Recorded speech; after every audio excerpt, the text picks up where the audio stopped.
This vlog is all about how we started pursuing natural farming.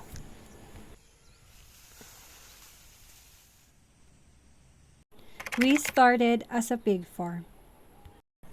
Before we proceed, we'd like to thank everyone who's been interactive in our channel, because lately I'm so overwhelmed of the interaction we are getting from you guys, and it motivates me somehow to make more videos and show more to you on how we farm. I know you are curious on how we started, and today we are going to share it to you guys.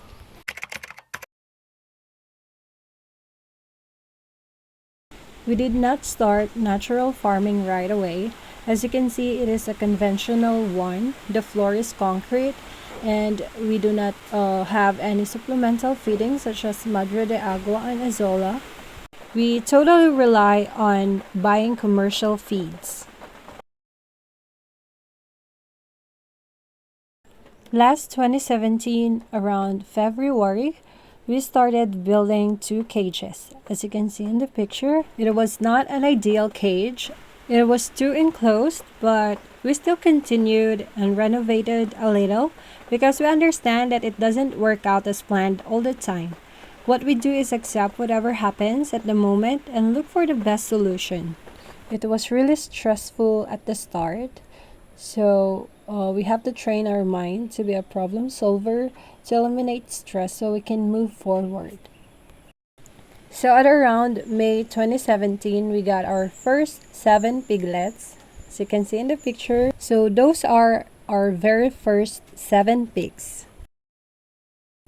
We have one main reason why we stopped pig farming, and there are 4 things to consider before you start your own pig farm, as they were the issues we had during our pig farming season.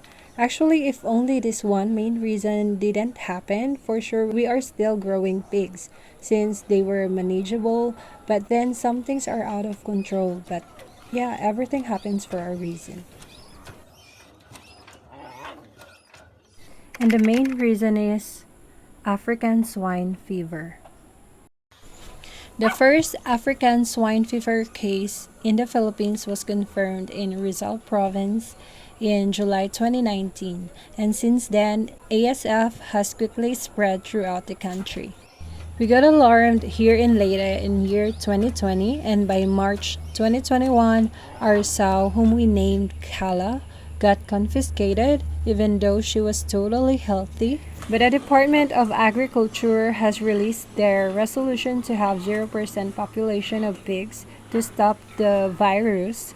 We got no choice but to abide even though our pig were not affected since we have started natural farming setup, wherein Kala was the healthiest pig among the fatteners we had, so we kept her and made her the sow. It was the only reason why we stopped pig farming. And as I have said earlier, we also have other 4 things to consider, 4 issues that we had during our piggery. And those 4 things actually did not stop us in raising pigs, but we will still share it to you, so when you start your piggery business, you will have a checklist to avoid issues in the long run. First is the location. Our farm is not accessible as we have no concrete bridge in our place, only hanging bridge. So it was hard to transport the feeds, and also during disposal of our fatteners, transportation was costly, so our profit was below expectation. The buyers will demand for a lower price as our farm is remote. So that's our hanging bridge, which is around like 2 decades already. Next is lack of knowledge.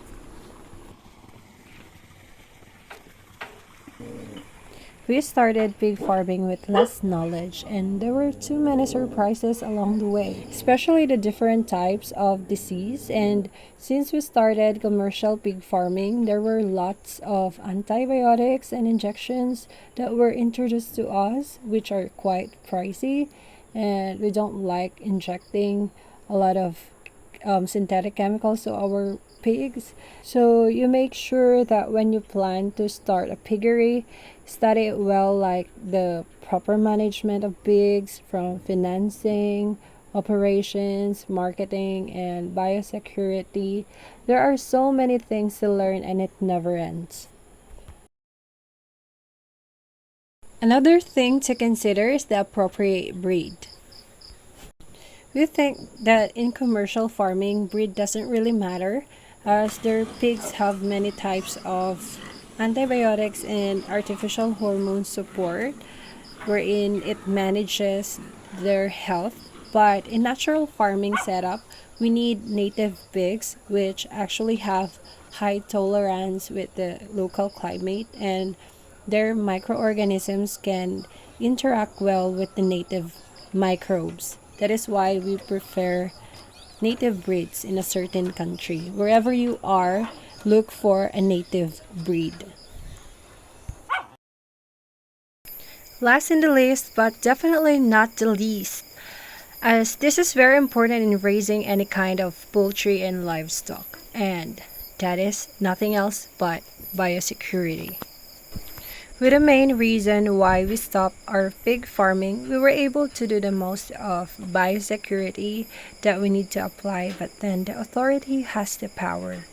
So, moving on, as soon as you plan your piggery, implement and on-farm biosecurity programs like put bath, a separate cage for sick ones, and control the people who are coming in and out of your farm. Not just people, but also the animals, because they can be the carrier of diseases. And you can check it on Google. There are a lot of guides that you can follow on how to implement biosecurity in your farm. And also make sure that in your area, you are already allowed to raise pigs. And always know the protocol so you will not have any issues in the future.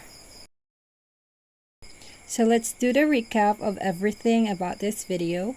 One thing that made us stop pig farming was only African swine fever outbreak, in spite the 4 issues we had, which are the location, lack of knowledge, we had inappropriate breed when we converted to natural farming, and then biosecurity was not enough to protect our pigs during the outbreak of ASF. Sorry guys if most of it were just pictures and it keeps on repeating, because this was actually 7 years ago, and we started practicing natural farming a year after we started the farm business.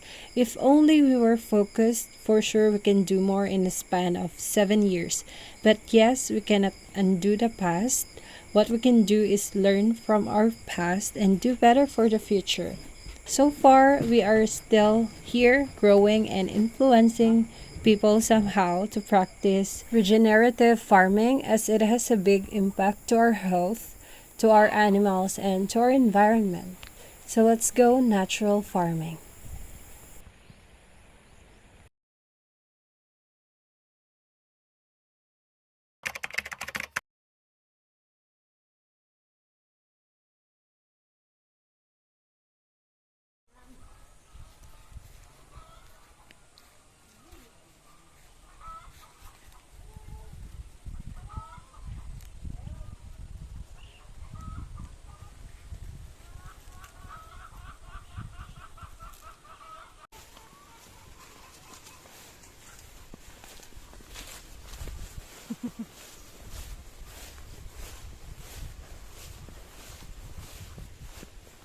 Good job.